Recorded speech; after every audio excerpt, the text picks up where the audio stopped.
or good evening, or wherever this finds you.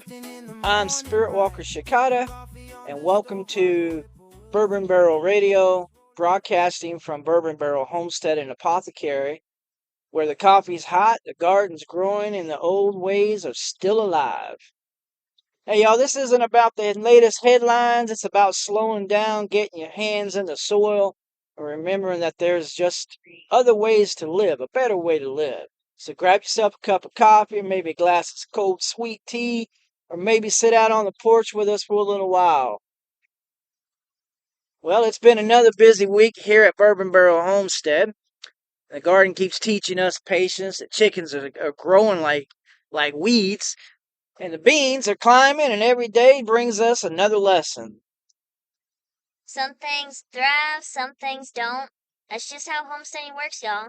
Nature doesn't hand out participation trophies, it rewards consistency. Yeah, you gotta be consistent in what you're doing. You can't be working a couple days and then take a couple days off when it's nice and hot and everything needs a drink.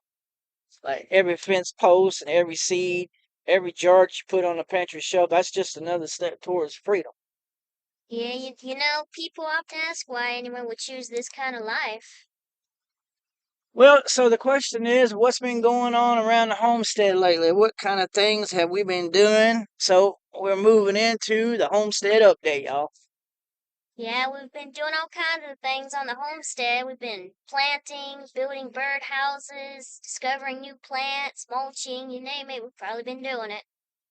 Yeah, it's been a lot of work taking place out here. Now that we're past the heat wave, Right. woo, boy, that was something. That was a very hot 5 days.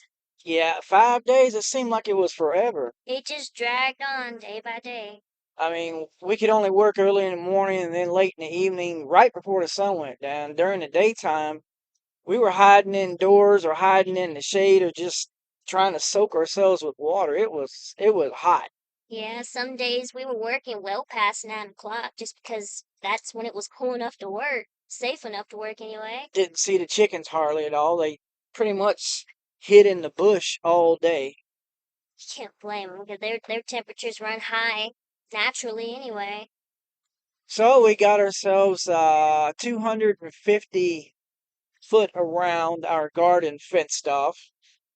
Cut all of our posts. I think we cut 10 posts. Yeah. 10 posts from the property, and we put a fence around the garden to keep the chickens out.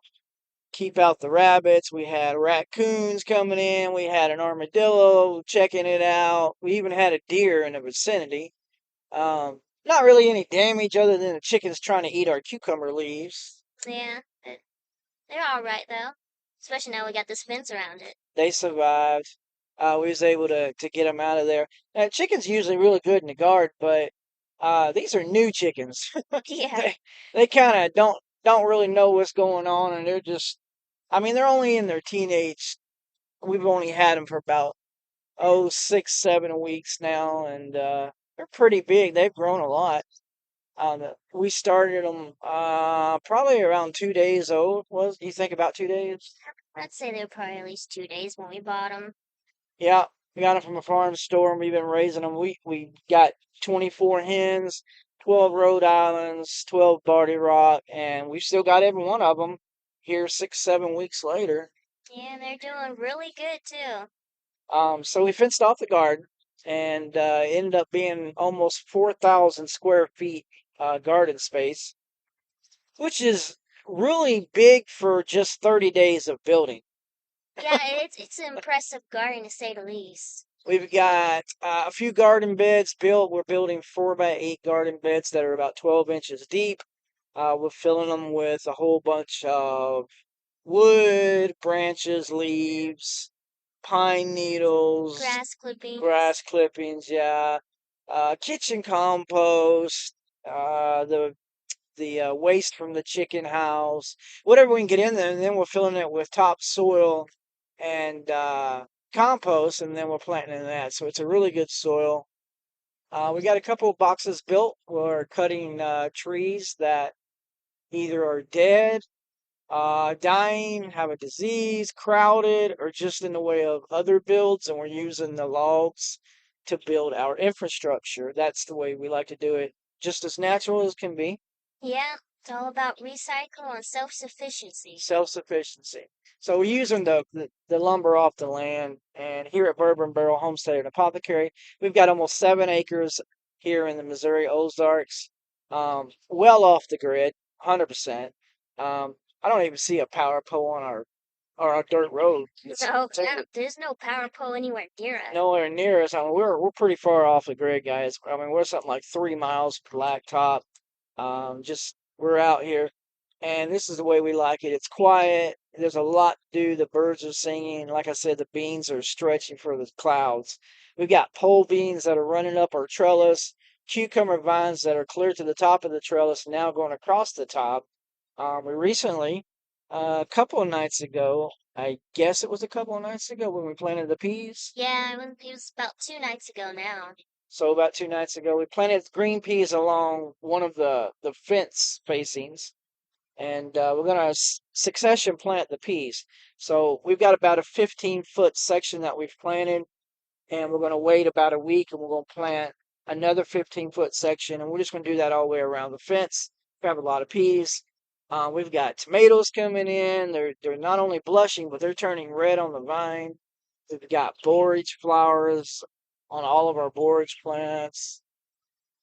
And we got squash flowers as well, big and bright. Squash flowers, there's on the butternut squash, and they're starting to grow vines. They're about 2 feet long. We've got the Boston pickling cucumbers are loaded with bees. Yeah, there's bumblebees on them, and so many. And every day. I mean, every day we've got cucumbers coming out, and pretty soon there's gonna be a big harvest. We've also planted straight 8 cucumbers, and they're about a foot tall now, starting to grow vines, which is really cool. There's even some flowers. I see flowers right now on some of them. Flowers in some of them. We've got corn that's some of it's about 2 feet tall. Marigolds all through the garden. You know, that's always good for pollination and to keep certain bugs away. We've got bush beans. We've got cowpeas. Now our pumpkins are starting to grow vines now. Pumpkins, yeah. Yeah, we also got watermelon flowers, and didn't you say that they're growing vines now too? Yeah, the watermelon vines are looking something like 14, maybe 16 inches long. They're growing flowers now. And we do have 10 heels of pie pumpkins. We've got a heel or two of different types of watermelon. And we have cantaloupe planted. All the plants seem to be doing pretty well. Yeah, they managed well after that heat wave. Lots of herbs. We're growing mugwort. We're growing echinacea, yarrow, cherry chocolate sunflowers from Baker's Creek Seed Company. Those are going to be pretty. Yeah, we got one that's about foot tall. It's got to be at least 12 inches tall. Yeah, it's doing really well. We got chocolate mint, we got spearmint, rosemary. Our first harvest of potatoes is coming up because if you can see what we can see, the plants are starting to die back. And once they get a little further along dying back, we're going to harvest these taters. And these are russet potatoes. And I'm not sure how big the grow bags are that we have them in, but I think they're 15-gallon grow bags. I'm just guessing, but they're definitely they're getting close. They're definitely bigger than 5 gallons. But we've got 1, 2, 3, 4. I think 4 15-gallon bags of russets, and we're actually going to put in a fall crop of potatoes. We're going to plant gold potatoes, purple potatoes. Yeah, the purple ones. I forget what they're called. Royal purple, maybe. No, it might be the Viking purple potato, but we're also going to grow red potatoes. Those are all early potatoes, and they'll be ready in less than 100 days. So here in the Ozarks, we have a 6-month growing season.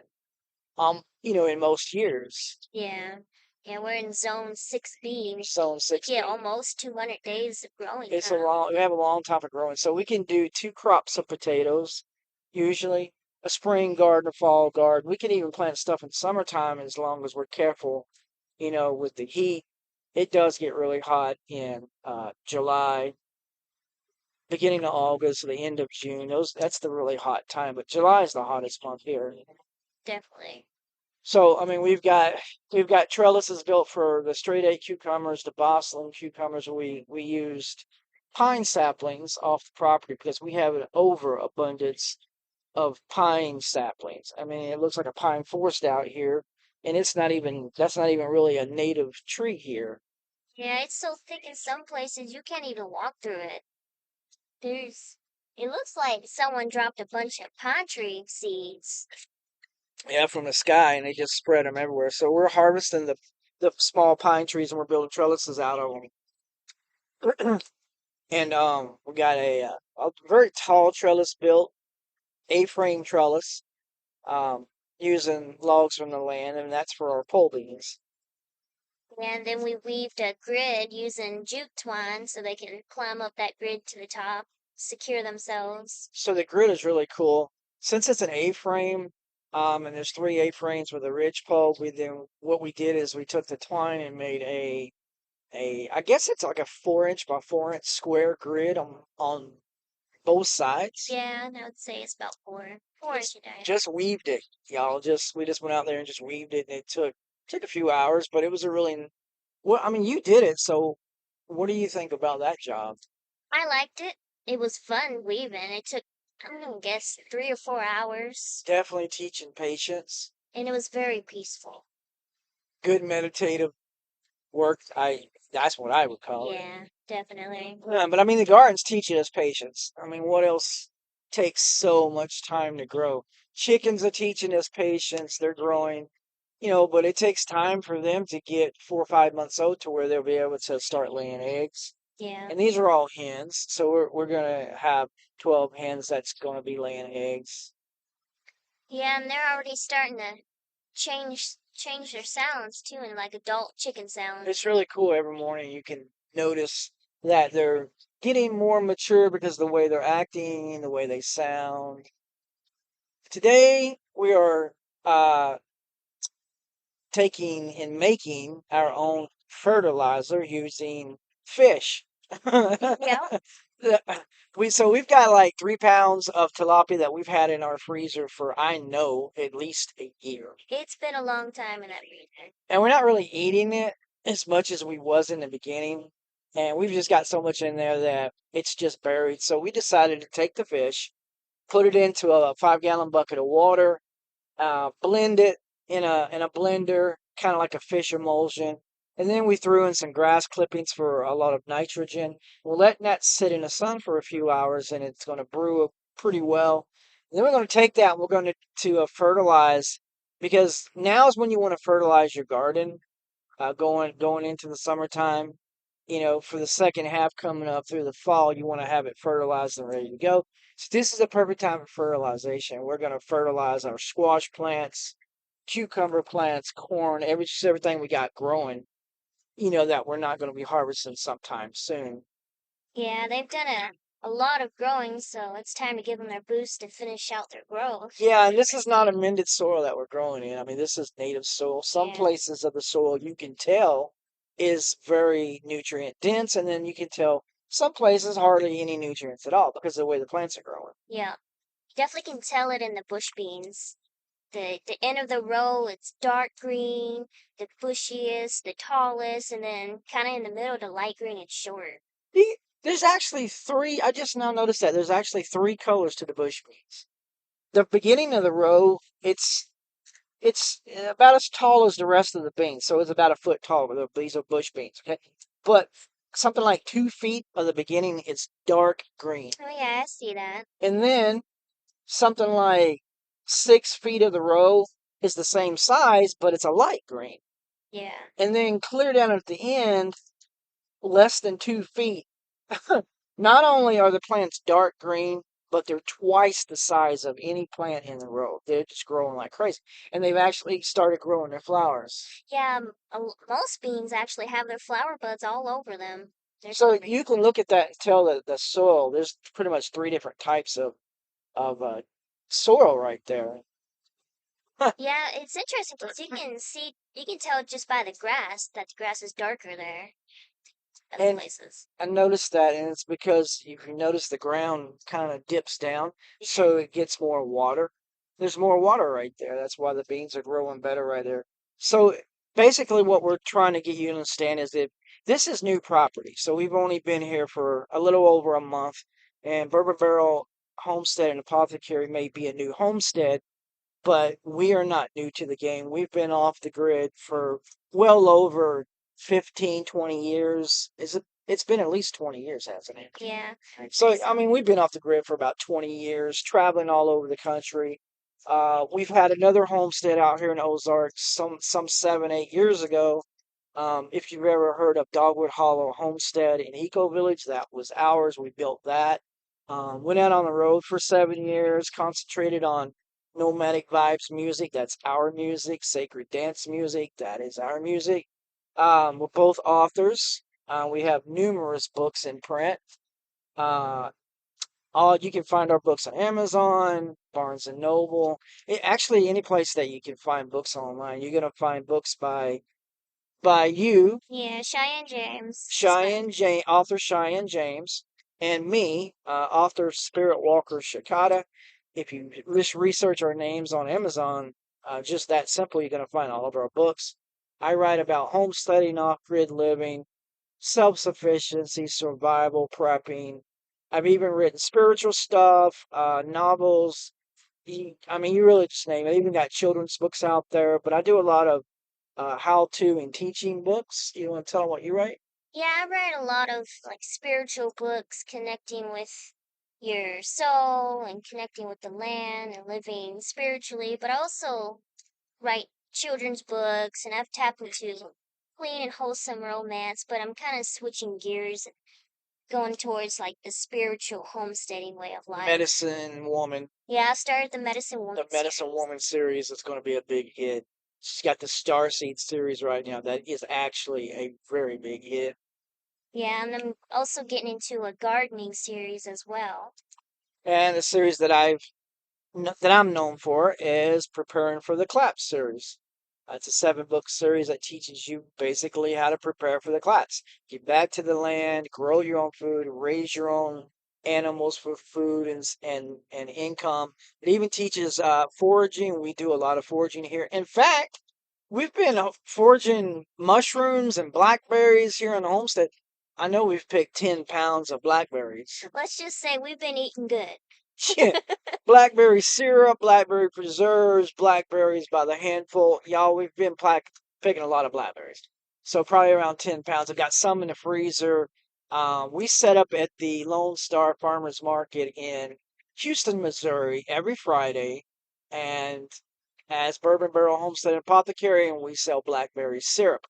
You would love our blackberry syrup. It is so good. It is very good on pancakes. We just had that ourselves not too long ago. Oh yeah. Oh yeah. Good. That's a treat right there. So we've been harvesting mushrooms. Yeah, 3 types so far. We've been harvesting boletes, chanterelles, and one called Berkeley's polypore. Berkeley's polypore. It's kin to hen of the woods, chicken of the woods. The polypores, if you know a little bit about mushroom hunting, polypores are not dangerous. They're not poisonous.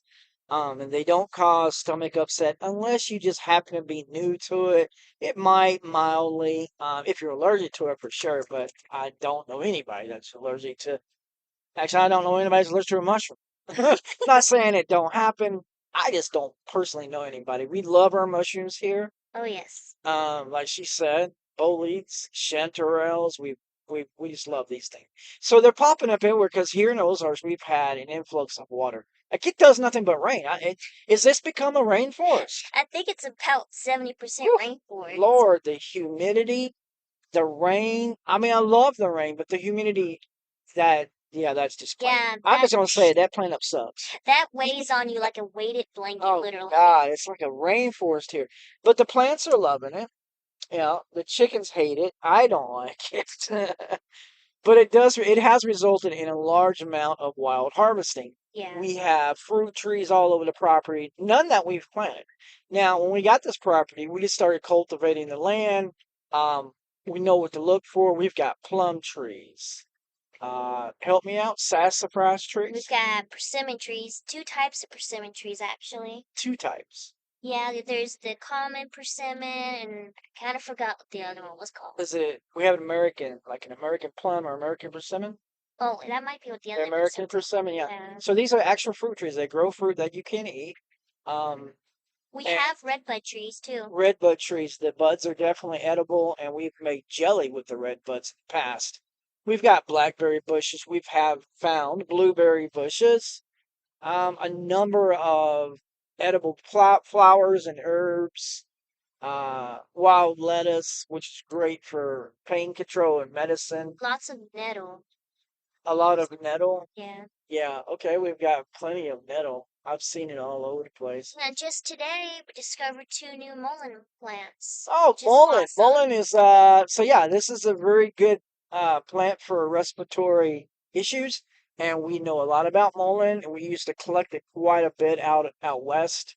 And we'd make tinctures with it, sell it at our website, at our eBay store, at the farmers market, from hand to hand.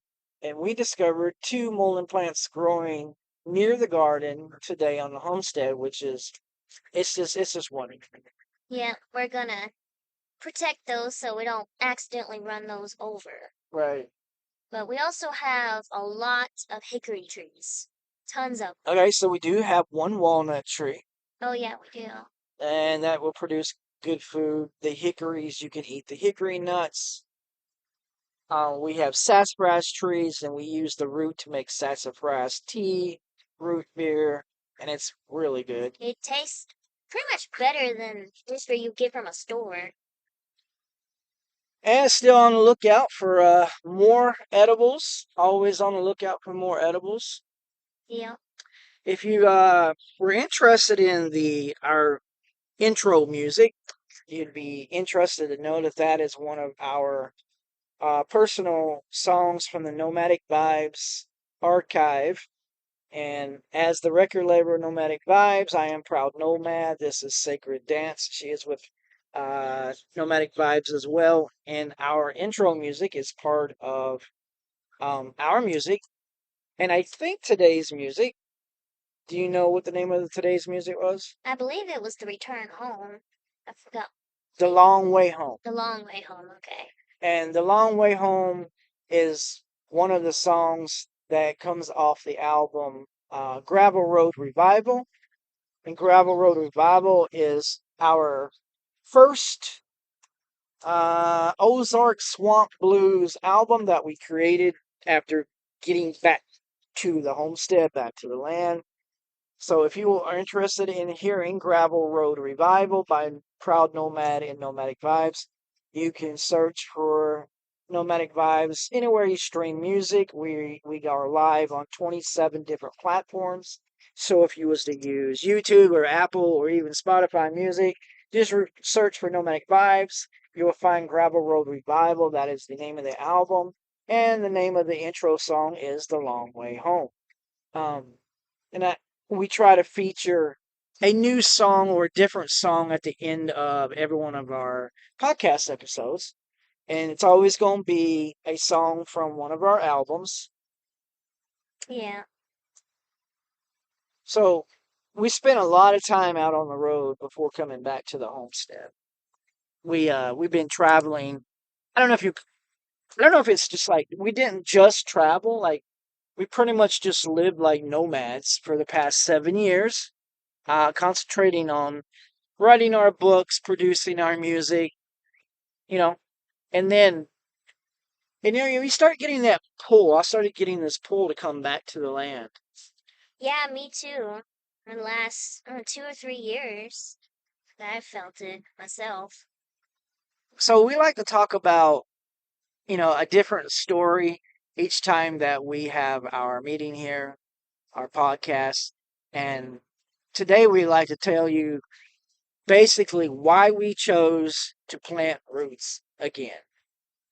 After being out on the road for 7 years, living as nomads, um, we felt the pull to come back to the Missouri Ozarks, get some land again, build ourselves a homestead from the ground up, and get back to the land, get back to our roots. So, why we chose to plant roots again? Well, I think it's all about self-sufficiency and self-reliance, being able to grow our own food, raise our own animals, be able to hunt and forage for our own food, because it's getting kind of rough in the world, and it's a good idea, I think. It's definitely truth to say that everything is up in the air when it comes to life. Like for me, I've been watching and paying attention. I see the headlines every day. Somebody gets mad because somebody says something to them, and they're chasing gold, and everybody's stuck in the rat race. And it just seems like, to me, I mean, we've said it a few times over the past 7 years, but it seemed like life was just speeding up. Yeah, I definitely Like have noticed. every day, Yeah. faster and faster. And we're like, my God, were we on speed control or something? It was crazy. It seemed really, really kind of unnatural. Yeah, it definitely did. And the more that went on, the more I realized that there's got to be a better way to live. There's got to be somewhere, something, some way where life can slow down and you can get back to peace and tranquility. And I know that does not involve living in a city. Nope, definitely not. It requires going back to the land and homesteading because life definitely slows down on a homestead. Going to war with Iran, that didn't help out, No, the situation. Gas prices going sky high, the highest they've ever been in my life, you know. yeah, Uh, me too. food prices, Lord, let me just tell you, y'all don't know. If y'all have never been west of the Mississippi, you have no idea what's going on with food prices. It's wild. Like $5 for a bag of chips, $5 for a loaf of bread. You know, it even got up to $5 good for a gallon of milk Yeah, at one point. eggs, those went sky high. Five, $6, $7, $8 for a dozen Yeah, eggs. just 12 eggs. Almost $1 an egg. This is actual prices out west. Didn't it get up to like, I don't know, $10 or $11 for an 18 count of eggs? It was Yeah, pretty it crazy. definitely did. It was almost $1 per egg at one point, Yeah. a couple years ago. But the food prices have just gotten so high you can't even afford to eat, literally. You can't afford to put gas in your car. You can't afford to buy a home. You can't pay for the home you have. You work 2 or 3 jobs. These things that are life things that we just cannot subscribe to. Yeah, we definitely opted out of that lifestyle, for sure. Yeah, we're all about self-sufficient. Get off the rat race. Make your own money, make your own way. We don't. We know we're never going to be rich. We're not trying to chase gold or silver. All we're trying to do is basically watch the seasons unfold, watch our chickens grow, knowing that is giving us self-sufficiency when it comes to food. We're growing our own food. We've learned to forage. If you want to be self-sufficient, if you want to survive what's going on now, it's just going to get harder, we believe. Yeah, definitely.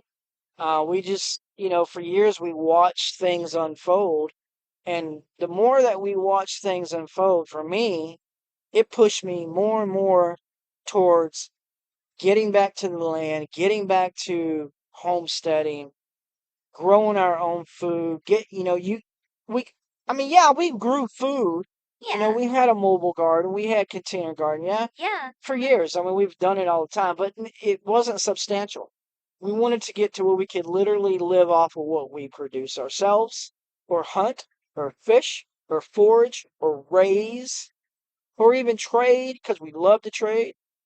Yeah, we definitely want to be sure that we can grow enough food, raise enough food, forage enough food to can, smoke, Yeah, freeze. definitely got to have the shelves loaded with Yeah. with canned food, and we want to do that. And so, putting ourselves stationary on a plot of land that we own in the Missouri Ozarks, where the water is abundant and the wildlife is abundant, and wild water like rivers and lakes is abundant, springs everywhere. I mean, there's herbs and berries, food growing naturally all over the place. We wanted to come here because we've been here before. I've written books about it. We've built a homestead here before. We know that you can survive in the Ozarks. Yeah. So for us, after years of watching the world pretty much get flushed down the toilet, is that a good thing? It's a good way of saying it. That's a good way of saying it, yeah. After seeing that for so many years and just living, around cities, and we didn't live in the city. As nomads, we traveled in a 36-foot converted schoolie. a converted bus, and we have a wood stove in there, and we're self-sufficient in that. We just parked it in the forest, out on the prairies, In forests, near rivers, out on the beaches, yeah, tops of mountains, wherever. And BLM land and forest land and state land and private land and intentional community land. I mean, this is how we lived for about 7 years, and that was pretty much the only way to live. I mean, it's just way too expensive to live any other way. yeah, that's for sure. But I mean, we just seen the people and things and events unfolding till we didn't want nothing to do with it. We thought, man, we've got to get to a location to where we can be, well, where I can feel secure. Yeah, and this is definitely a place where you can feel secure because we know the plants here, we know the trees, we know the area, and this is a place we know for sure we can survive at. Yeah, I mean, we're growing resiliency out here. We're raising our own animals, growing our own foods. We know how to forage. This is what you need to do if you want to get back to the land. And my books will teach you that. The Preparing for the Collapse series by author Spiritwalker and Gypsy, available everywhere you can get books. It's a 7-book series. We're talking about how to live off the grid, how to prepare or how to produce your own food, how to barter and trade, how to prepare bug out bags and bug out locations and move through those situations securely. Yeah, and you're using herbal remedies as well as Using herbal remedies, yeah, how to make your own medicine. Um, so these are the things that you need to learn. And this is what Bourbon Barrel Homestead and Apothecary is all about. Um, we do exist for self-sufficiency, but we also exist to teach others how to do the same thing and thrive. So we welcome people at Bourbon Barrel Homestead Apothecary, not to just come in and purchase the things that we produce, because we are about that, but also to come and learn. Come and learn how to do it yourself. We would gladly show you how to do it. Yeah, we want you to be able to survive without a grocery store. Yeah, it's one of our long-term goals to just not use grocery stores anymore. And that's a long-term goal because it's going to take some time to move out of that. You're not always going to have a perfect harvest every year, No, definitely not. but the ideal is to have a stockpile, at least, maybe a root cellar in the future to where, if you need to go down there and pull something out of it because uh, you didn't have a good harvest of like taters that year, but you can fall back on the ones you produced the year before, Yeah, something like that. yeah. Especially if you had a really great crop year, you want to be able to can as much as possible. So if you, in case the next year isn't good, you have, something to rely on. And that moves us into our thought of the week. We like to get you thinking about freedom versus comfort. Over the years, I've noticed, working with people and writing the books, that freedom is like the ultimate choice of most people. But there's one hurdle that is very hard to get over, and that's comfort. Yeah. But freedom's worth more than gold. I would rather be free Yeah. than have all the creature comforts of like a home in the city. So I'm going to be honest, and I'm going to be one of the first ones to tell you that homesteading, living off the grid, and you don't have to be off the grid to homestead, but No. this is our choice. It's not easy. It's hard. It's a lot of hard work, but we are actually choosing freedom over comfort. Yeah, it takes a lot of heart to do something like So at this. some point, in your life, you may have to make this decision. Is it freedom that you're seeking, or is it comfort? Do you give up comfort in order to get freedom? Because you actually have to do that. Yeah. I think a lot of people are actually choosing freedom over comfort more and more. Well, I mean, that's just one of the things. It's living like this is not a comfortable situation, but it does put you in a good position to survive, Yeah. whatever may happen. Yes. Well, you've been listening to Bourbon Barrel Radio. We've been broadcasting from the heart of Bourbon Barrel Homestead in the Missouri Ozarks.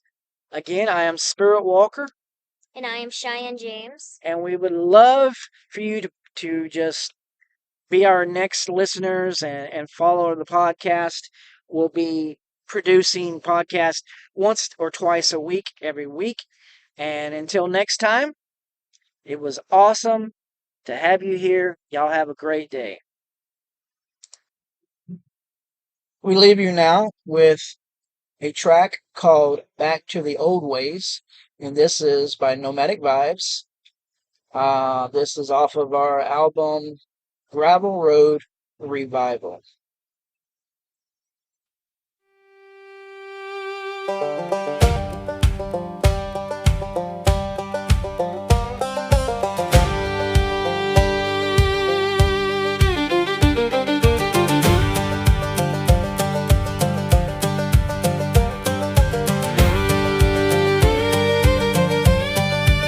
I've had enough of concrete mornings, neon lights and endless noise.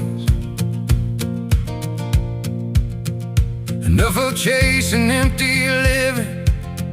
Sold as freedom, sold as choice. I'd rather wait beside the timber with the wood stove glowing red. Hear the rain come through the valley and the creek below the bed. I'm going back to the old ways, back before the world moved fast, where the gardens fed the table and the good things always lasted, where the stars still meant direction and the land still knew your name. Yeah, I'm going back to the old ways, And I ain't looking back again. got a skillet on the fire now, smoke rolling through the trees. Fresh turned rows beside the cabin and cool mountain air to breathe. The school is sitting near the ridge line, Like an old road finally at rest. After 7 years of wandering, these hills know me best.